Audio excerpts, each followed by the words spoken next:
It's also clear from the mass civil disobedience events taking place in Bristol, London and across the country in the last few weeks that people are really ready and waiting for Bristol to declare this climate emergency.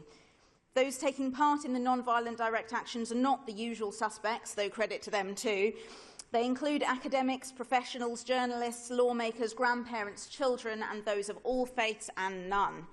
They are prepared to engage in civil disobedience now to force urgent climate action because they look at their national and local governments and don't see anything being done nearly fast enough. So please, let's prove them wrong and heed their call.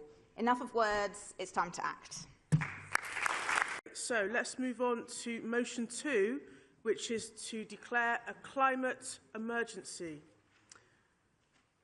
Can I please ask Councillor Denyer to move the motion?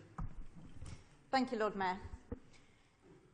Climate change, these days more accurately described as climate breakdown or climate chaos, is not an abstract or distant threat. It means abrupt and irreversible changes that will wreck lives and livelihoods. It is an emergency. When a child steps out in front of a car, you don't carry out a feasibility study or convene a working group. You act immediately to prevent a tragedy. The same is now true of climate change. It may not seem as fast-moving as a speeding car, but the thing is, it's a juggernaut that will take years to change course. And we've already allowed it to slowly but surely bear down upon our children for decades without doing very much at all. So now we need to pull the brakes on, hard. This motion calls for two main things: to declare a climate emergency and to pledge to make the City of Bristol carbon neutral by 2030. The principle behind this motion is that the first step in solving any crisis is acknowledging the scale of the problem. The next step is committing to address it, and once we have made that commitment, then we have to decide how. That's why this motion requires a report to full council within 6 months, detailing the actions that the Mayor or Council will take to address this emergency. I have no doubt that it is possible, and Councillor Clark and myself will expand on that more later. All that's needed, really, is political will. In order to achieve this bold but essential target, my motion has some secondary demands: to call on Westminster to provide the powers and resources to make the 2030 target possible, to work with other governments, locally, nationally and internationally, to devise and implement best practice methods, and to continue to work, I know we already are, with partners across the city and region to deliver this new goal through all of the relevant strategies and plans that we hold. An example of that last point is Bristol Airport. The airport is proposing to grow by 50% in the next few years and more than double in size in the longer term. If we are to prevent catastrophic climate change, this and other airport expansions proposed across the country cannot be allowed to happen. We also have the opportunity through the West of England Combined Authority to push for alternatives for radical green transport and technology through the region that has the potential to create more jobs as well as a reduction in our carbon emissions. I became a Green politician after grasping the scale of the climate emergency and recognising that environmental and social issues are two sides of the same coin. So while I think that averting a climate catastrophe must be our city's very highest priority, please understand that this is not at the expense of addressing inequality and poverty in our city. Quite the opposite. As we all well know, I hope, those most affected by climate change, and by things like air quality too, are the poorest in society, globally and locally. These problems are intertwined, and so are their solutions. So, dear fellow councillors, I implore you, please support this motion. Thank you.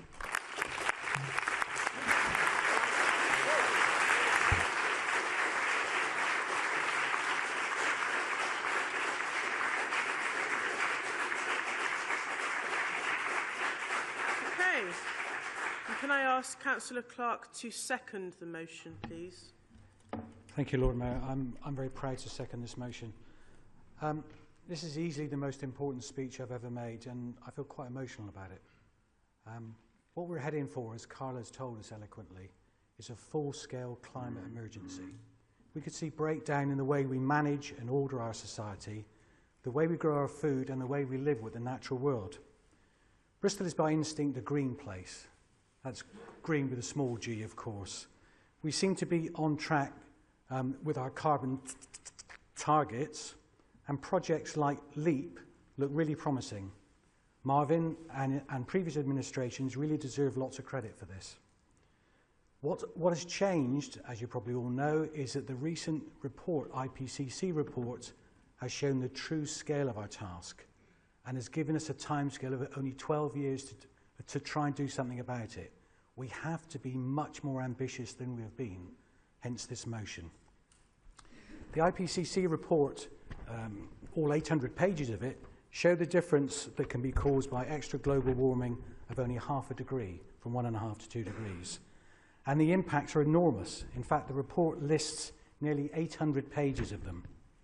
If we allow the extra ½ degree rise to happen, hundreds of millions more people, especially in poorer countries, will be thrown into climate-related starvation and chaos, and the insect and plant world would be devastated. However, all is not gloom. The report shows us clear strategies to limit the rise to 1.5 degrees and concludes that the major thing, as Carla alluded to, that could stop this is lack of political will. Lots of other urban areas have taken up this challenge, and from Warsaw to Wuhan, incredibly ambitious plans have been announced. Nearer home, Andy Burnham, who's had a few mentions this evening, has announced plans for Manchester to reach their neutrality by 2040, 10 years earlier than previously planned.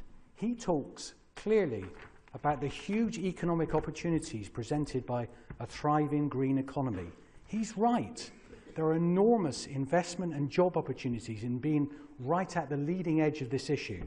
For example, I'm pretty sure that our current green credentials are at least a part of the reasons why Channel 4 chose us as one of their new homes. If we were even more ambitious, I'm sure we could secure a sustainable and prosperous economic future for Bristol.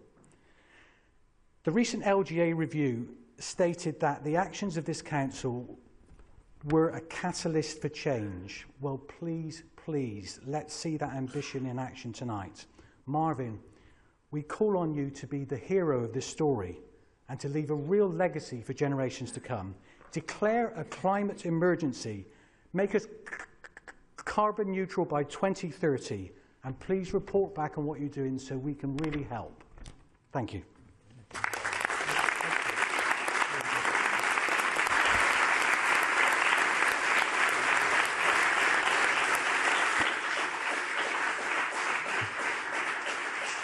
So we'll go over to our other speakers now, starting with Councillor Jarma, please. Bristol was one of the first local authorities to own a wind turbine, amongst the earliest to set up a council-owned energy company, providing 100% green tariffs, and the only UK city to spend a year as European Green Capital. And now, with the majority for the first time since 2003, we are building on Labour's legacy in government, including implementing the Kyoto Protocol through the climate change.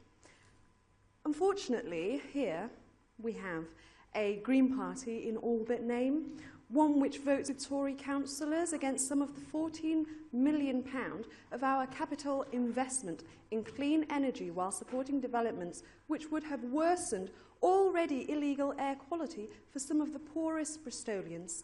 It's this all-Labour administration that is at the forefront of changing and tackling climate change. Thank you.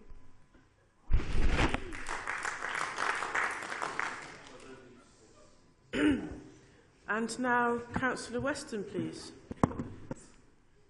I'm not quite sure whether you're supporting it or not, I must say, after that. Thank you.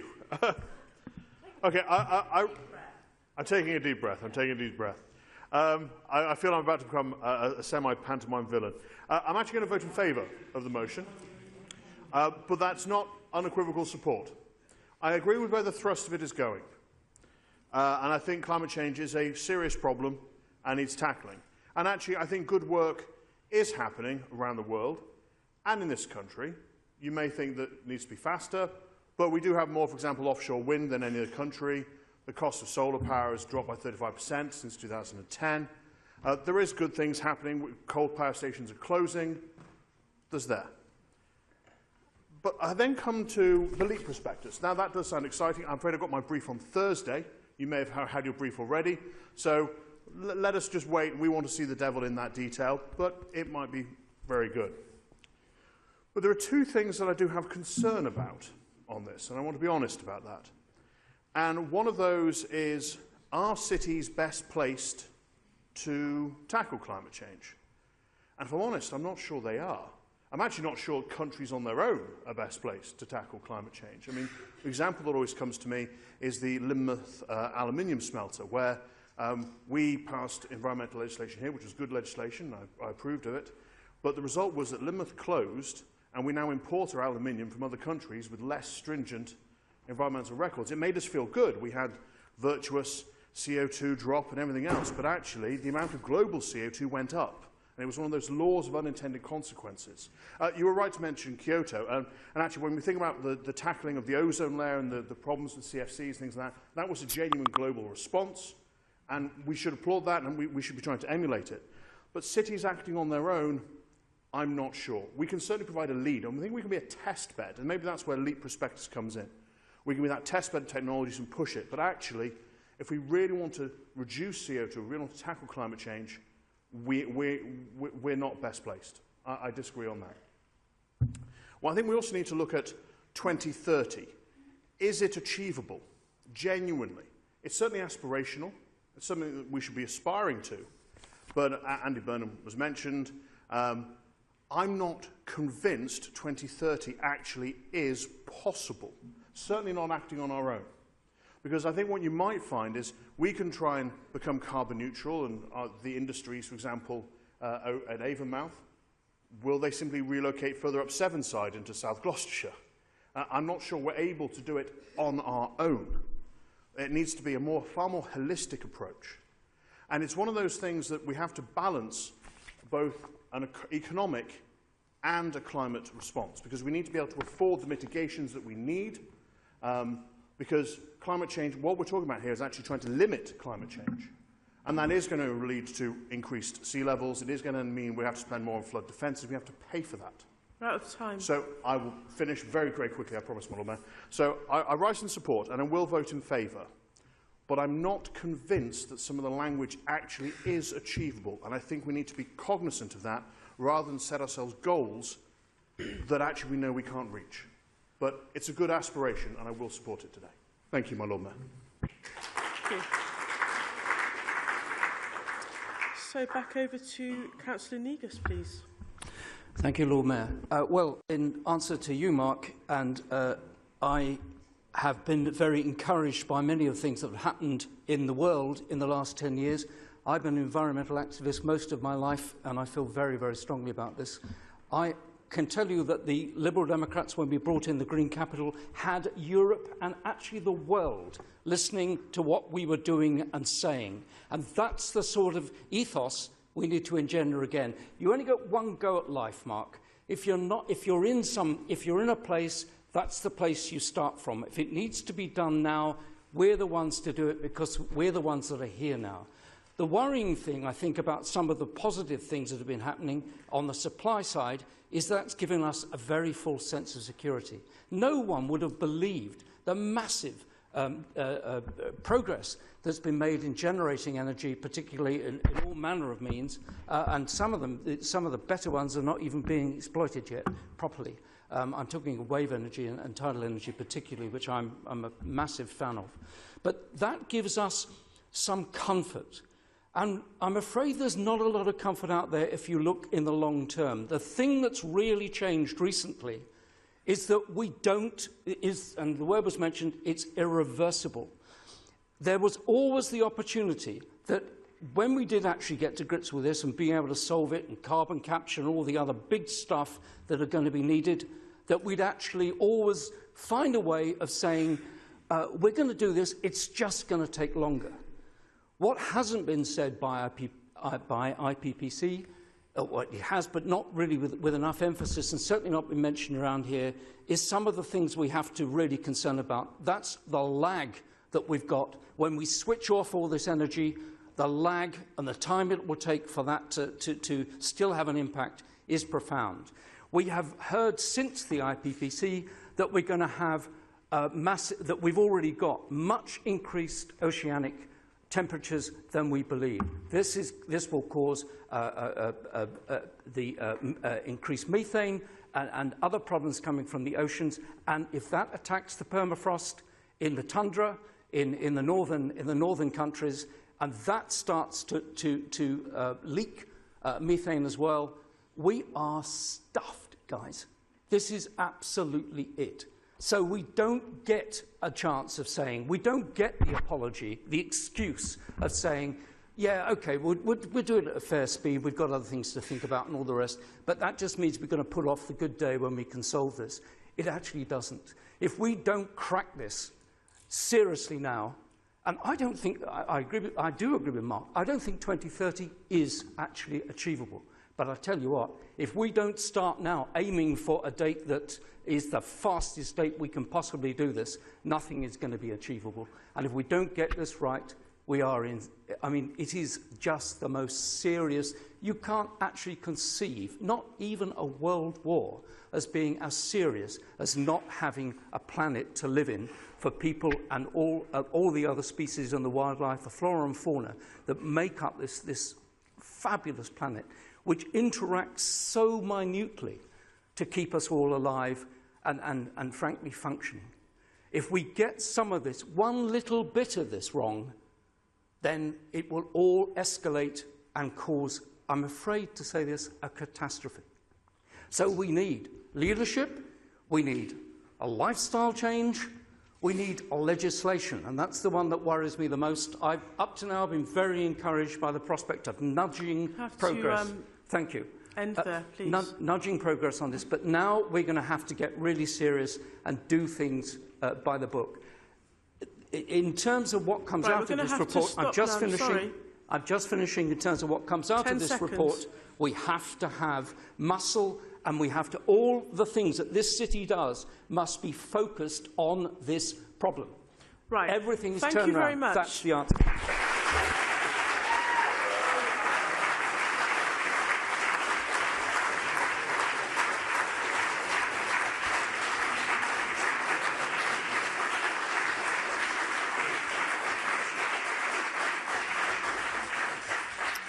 So now I believe the Mayor would like to respond. Thank you very much. So I'll just try and whip through a few key points, reflections. First of all, I think some stuff you said, Mark, I resonate with, right? But I'm just going to say that I do think that actually cities can act. But what I would say is it's not about cities acting alone, it's cities acting collectively. So the heart of Ben Barber's work around this global parliament and mayors that we brought to Bristol was that actually national governments are failing. Climate change, migration, economic inclusion, the key principles of building a healthy society in the world, national governments are failing. And actually the next iteration of global governance will include international networks of cities working together to shape national and international policy. That's what we did in this very chamber, with the 70 to 80 mayors and the 10 to 15 leaders of global networks, including C40, who were here as well. It's about how do we begin to shape the context in which we have to operate. So the reservations, there's a limited, but if we work collectively across international boundaries, we can do. And actually, at the end of that core cities, at the end of that global parliament and mayors, we hosted in Bristol the first ever formal meeting of the core cities and all the metro mayors. 3 priorities we agreed we'd take on as a national network of non-Westminster politicians. One was around air quality and climate, the second was education and skills, and the third was about a comprehensive spending review that actually was serious about the devolution of the resources and powers we need to take charge of our real futures. So actually, as a network of cities, it's happening in this chamber, we have stepped up on that, and I think we'll see how that plays itself out. Secondly, I tried to make these short, Lord Mayor. There is a huge opportunity when we think about how we do this as a single city. You know, making a declaration in this organisation, which is why I'm sometimes reserved about that. It's just about like wearing a T-shirt with the slogan and the badge. That doesn't do it. You know, this organisation, working alone, cannot deliver. There's the health service, there's the criminal justice system, there's our universities. These are sovereign, essentially sovereign organisations in the city. Now, what we have tried to do, and participation has been minimal, but you'd be welcome to do so, is in our efforts to pull together a single city plan. It is about rallying the whole city to a smaller number of shared priorities. One of those narratives that we want to be very clear about, specific targets about for Bristol, is actually about sustainable development. So actually talking about a target for 2030 is fine. We can put that into the plan. I've asked Bristol Green Capital Partnership if we can look at that today and invited some people to participate in that. So if we want to be there in 2030, let's be real about what we need to deliver and where we need to be in 29, 28, 26, 24, but also not just in terms of sustainability. We have to be serious about the price it costs to get there. Nothing's free. It costs to get there. What are the implications for housing, for transport, for education and skills, for inclusive development, for wealth and health and well-being, or the implications not always cost? We have to look at how it interacts across the piece. And actually what I would say is, as a city, we have done some, it's not just about the badge, it's about doing serious things like LEAP programme, including our heat networks, retrofitting building, the largest order of biogas buses in the country. So I just want to just say about how it can be received as well, and this is about us being real in this chamber now. Earlier on, we were picked up because we put out an ambitious target on recycling. Today, that was used as a catch-you-out moment. If we're going to have the confidence to put ambitious targets on the table, what we have to be confident about is that everyone in this chamber says, okay, here's an ambitious target. Now we're going to turn up and help you fill out what you need to do to get there, because no person, no party has all the truth. What we can't do is then use that as a, well, come back in 6 months and tell us what you came up with. You have to sit around the table and come up with some of those solutions. Help us map out the journey to get there. Then actually we have a relationship of integrity. You know, if we think it's just going to be an opportunity to twist your arm back, then there's going to be reluctance. Now, I'm happy to go along with this. I share in a sense of emergency. One of my friends was the lead climate change negotiator for Africa. He talks about the death sentence of the continent. We recognise that. We recognise the implications for global migration crisis as well, and the interplay between the two. But my challenge to the chamber is, don't then weaponise this. Don't use it as a platform simply to signal your sense of moral superiority. Let's use it as an opportunity to rally the city around a specific number of shared priorities. Can I just say one other thing? There's an easy phrase that's floated out here, that all it takes is political will. It takes more than political will. I have a political will to end racism. It doesn't make it disappear. It's much more complicated than that. And if all we say is the only thing lacking is political will, then I think we do politics a disservice and we undermine the public debate. It takes political will, yes, but then we have to talk about resources and strategies and plans and finding that common ground and how we extend the leadership that happens within this organisation and the influence to other institutions, how that links up with other cities around the world and influences our national government. If all it took was political will, we'd sit here with a blank piece of paper, write down our wishes, and they would be delivered. So I just think we just need to be careful in the way we talk about it, because again, what I hear there is a setup that says the reason it's not happening because there's no political will. Again, that would be unfortunate if that was what was happening. It would be weaponising a very, very important issue. There's political will, but we need the plan, and we're all on board for 2030. But don't weaponise it, help us deliver it. Thank you.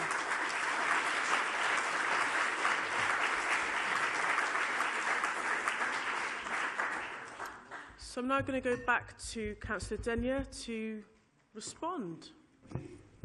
Thank you. Thank you for those points, most of them very valuable. Some of them less so, though. I think I need to answer the horrendously misleading points from Councillor Hibak-Jama. As she well knows, the Green councillors did not vote against all of those sustainability measures. We voted against the budget as a whole because of the horrendous swinging cuts that were encompassed in it. We asked for the budget to be broken down into sections so that we could vote for the bits that we supported and not the bits that we didn't, and that wasn't allowed. Moving back to the point, This motion deliberately didn't go into the fine detail of how to implement neutrality by 2030 because, as I was saying, the principle of the motion is first acknowledging the scale of the emergency and committing to address it. Once the motion has passed, and I'm really happy to hear that it's going to, then it will become a high priority of the Council, and then the Council administration and officers can commit. I appreciate we've got limited resource in the Council, but can still commit much more resource to drawing up detailed implementation plans than I would be able to do alone as a lone backbench councillor with minimal officer support. That said, I'm very happy to be involved in the city plan or whatever the correct mechanism is for me to get involved in working out those solutions with you. I'd also like to quickly pick up on Councillor Mark Weston's point that climate change is best tackled at a larger scale than cities or even countries. Actually, Mark, we don't disagree on that. We completely agree. You've just slightly misunderstood my point. My point wasn't that it's best tackled at a city level. It's that it's being inadequately dealt with at national and international levels, and so we might as well use whatever powers we can scrape together at a local level to do everything we can do while simultaneously lobbying for action at every other level of government, and that is in fact a couple of the points in the motion. Answering also, Mark, you're not sure if it's a realistic point. Yes, the 2030 target will be difficult. But with greater than 1.5 degrees C of global warming, which is what we're sort of rapidly heading towards, surviving in many parts of the world will be difficult. There are different realities butting up against each other here, economic and political realities and physical realities. But economic and political realities can change according to political will and prevailing opinion. Physical realities are not so negotiable, so I think it's really clear which reality needs to be respected here. It's also clear from the mass civil disobedience events taking place in Bristol, London and across the country in the last few weeks that people are really ready and waiting for Bristol to declare this climate emergency. Those taking part in the non-violent direct actions are not the usual suspects, though credit to them too. They include academics, professionals, journalists, lawmakers, grandparents, children and those of all faiths and none. They are prepared to engage in civil disobedience now to force urgent climate action because they look at their national and local governments and don't see anything being done nearly fast enough. So please, let's prove them wrong and heed their call. Enough of words, it's time to act.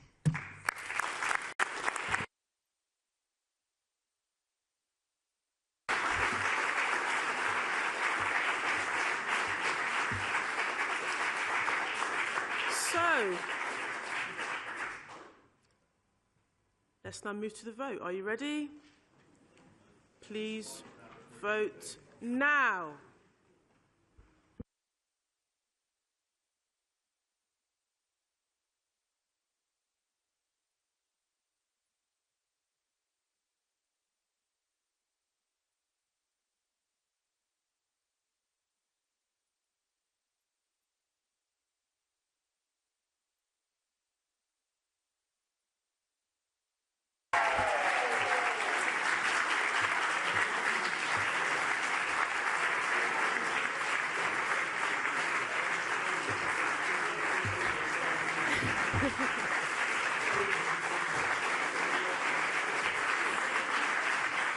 The motion is carried.